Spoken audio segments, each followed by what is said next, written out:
Hi y'all, Matt here with Grafted Branch Homestead. So today we have some things I pulled from the garden, or mostly my wife pulled from the garden, but we are going to use in a recipe. So I'm going to be using potatoes here for a potato soup for tonight, and I'm going to do it with the jambalaya, but we are also going to do a garden casserole, or I'm going to do a snake gourd casserole. So this is the first time we're using the snake gourd.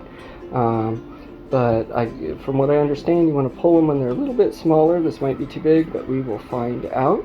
So we got our snake gourd, we got a crookneck squash, a couple zucchinis, we're going to do some tomatoes, some carrots, green beans, and Greek oregano. And so the first thing I'm going to do is I'm going to chop all this up, dice it up into little cubes, and then we'll add some cream of mushroom and some spices and get that baking. So let me go ahead and chop all this up.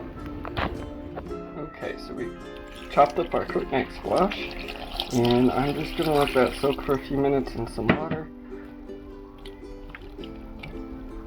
Hydrate up a little bit more, and then we're going to drain this and saute it up along with the zucchini slightly before we put it in our casserole.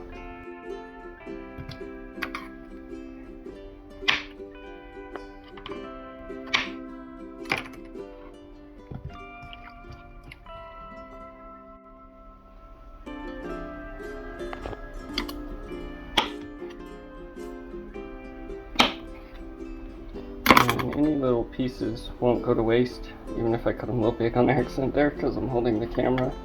That's all going to go into compost, so that'll turn into soil and eggs with the chickens.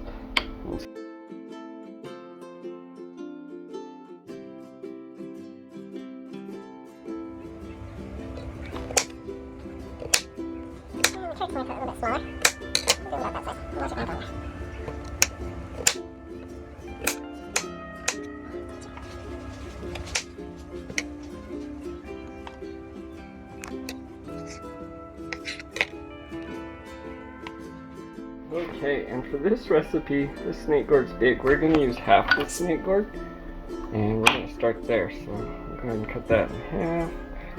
And in case you're wondering what the inside of a snake gourd looks like, let's go ahead and just take a section. Snake gourd looks like that. Like a cucumber. Let's see. Not a lot of smell to it. Let me taste it. Tastes like a cross between a zucchini and a cucumber. That's really interesting. Yeah, that's a gourd or a squash. That's going to taste delicious, I think. It's nice and tender, at least at this stage. So I'm going to cube that up as well, and we'll put it in a bowl, and we'll start sauteing that first. And we'll drain these out and add in these, saute those up, throw the tomatoes in at the very end with a little bit of olive oil and some seasoned salt and a little bit of garlic. And so let's go ahead and chop this up. Alright, so now we have our diced green apple here ready to go into the casserole. Just kidding. This is the snake gourd. Definitely looks like some sliced green apple though. It kind of even has that texture. This is a young one, so it's still really tender from what I understand. But I got that diced up. And so this will go into saute up just to soften first. So I'm going to put this all aside, and I'm actually going to take the other half of that snake gourd, and because I know we're going to have a lot more, excuse the dishes in the sink, but I'm going to take their half of that snake gourd, I'm going to cut it in half, and we're going to go give the chickens the half the snake gourd. It's about 97 degrees out here in Albuquerque, so it is hot. It's starting to get very humid, as you can tell. There's a storm rolling in. blow my water container around there. Anyways, we'll come up here first over to the compost. And we'll throw some of our tops and our waste and the kind of paper towel in the compost. I'll come cover that in a minute.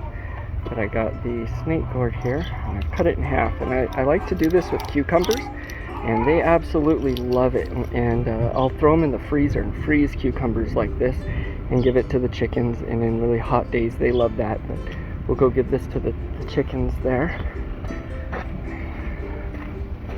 So you'll have to excuse all the mess. I've been working around here, and I've actually been under the weather. I'm pushing myself to do some things here. Let's see, how do they like the snake gourd? What do they think of it? It's a little different, huh, ladies?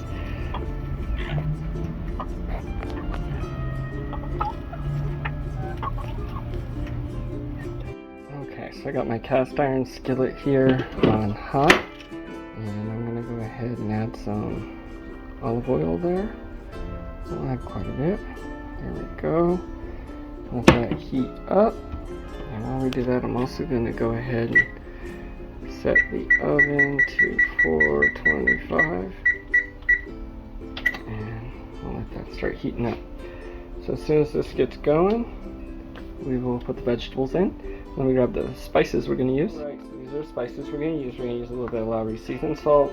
My family doesn't care for onions too much, so we're just going to use a little bit of the powder instead of putting them in there. And then we're going to do some garlic powder for this kind of the same reason, and a little bit of our Greek oregano from the garden. Alright, so we've turned the heat down to medium. We got that nice and hot. And I'm actually, it's a little too hot. Alright, so I'm going to go ahead and just saute up these a little bit, turn that temperature down. We'll drain our other vegetables and add those in.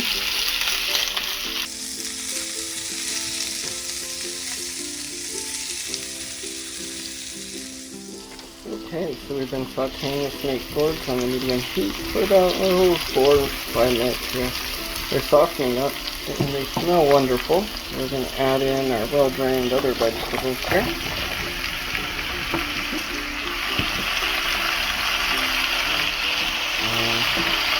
Stir that up and let that cook down for about another 5 minutes.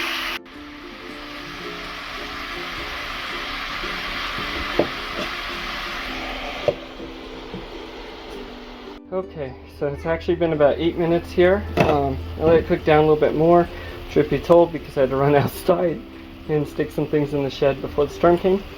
But this actually looks really nice here. And so I'm going to go ahead and add the tomatoes in. Sorry for that finger. And we're going to do our spices. I'm a little bit out of breath because I was running around the yard, sorry. Okay, so I'm going to put a little bit of onion. And we'll do a little bit here of the garlic.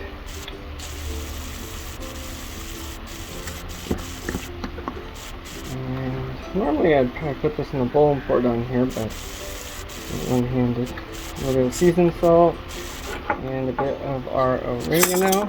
See if I can open this with one hand. Just a little bit. There we go. Okay, so I am going to stir that up, put the lid back on for another 2-3 minutes, and then we'll pull it off the heat. In about 3 minutes, we'll let that cook down with the seasoning a little bit more there. I'm going to go ahead and pull this off the heat.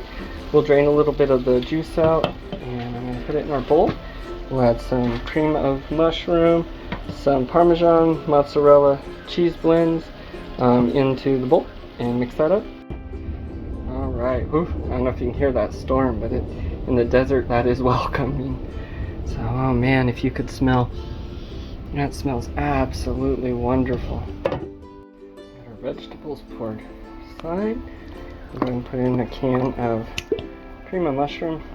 I'll do a second one here. I don't know quite how much that's going to take.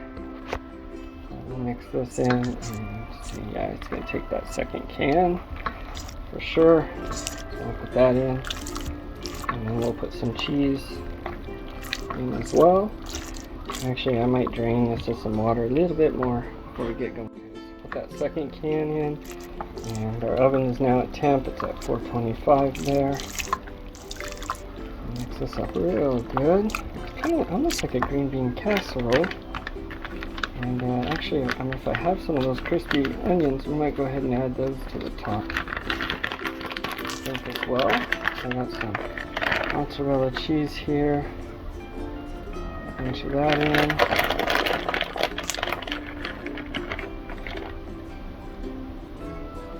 And some Parmesan. There we go. And then as you can see, I use really precise, accurate measurements. So there, what you want to do there is a good handful of mozzarella and about a good half a handful of Parmesan. Just kidding. I'm going to go ahead and add a little bit of salt and pepper to this as well, and then we'll pour it into our casserole dish. And this tastes wonderful. I think this is going to be really tasty. Nice and cheesy. That's good. Okay, so got that poured in, and put another sprinkle of Parmesan, mozzarella, just a sprinkle on top. Making a mess. And then I actually was able to find, I need to stock up on these on my pantry, especially, pro tip, I guess, start stocking up for your holiday meals and things now, and beat the rush and inflation, hopefully. So I need to go and get a bunch of these. Okay. So I'm just going to go ahead and there's about half a container here, so I'll spread those a little more evenly out across the top. I'm going to cover this with foil and throw it in the oven for 10 minutes, and then remove the foil and let that crisp up for another 5 to 10 minutes. Got our very dirty hot oven here. So we'll go ahead and slide that in with the foil, set the timer for 10 minutes, then I'm going to remove the foil for another few minutes. And while that cooks, I'm going to go ahead and make the homemade potato soup from our potatoes, as well as some red bean jambalaya, and those will not be on video. And then we'll get back to how it tastes. Alright, although not in this video, these are some of our beautiful potatoes we pulled, chopped up to make soup, and that is our timer to remove our foil. See how this is looking. Oh, that looks amazing. That smells so good. It's basically a green bean casserole.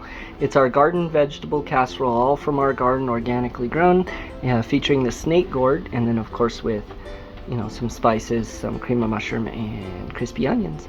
But I'm gonna let that go for about 5 more minutes, and then pull it out and let it cool while I work on the rest of dinner. Also, just wanted to take a quick second to show and you can't really hardly tell, but it is raining here in the desert. The storms are oh so welcome. Alright, so that went for just a couple more minutes than I wanted, but it looks great. It smells so good. I'm going to let that cool for a minute while I finish our 100% homegrown organic potato soup there, and make the beef sausage jambalaya, and then we'll give this a taste. So we have our homegrown potato and carrot potato soup there. We have our beef sausage, red bean, and rice jambalaya there. And then our star here, we have the all garden casserole featuring the snake gourd. So we're going to give that a try real quick here before my family gets to dinner. And I don't know if you've ever cooked with snake gourd before, but I'm hoping it's good. And so I got a big piece of snake gourd there, some of the crispies, and I'm going to give this a try. That was really good. Yes, absolutely delicious. As a winner, that snake gourd is nice, tender. Really, it's like a cross between a squash, a cucumber, and a zucchini. It's just absolutely delicious. That plant grew extremely fast. It was extremely easy to grow, and so I think that can give a lot of food. So this is a winner. Anyways, if you haven't subscribed, hit like, and we'll see you next time. I think it's fabulous.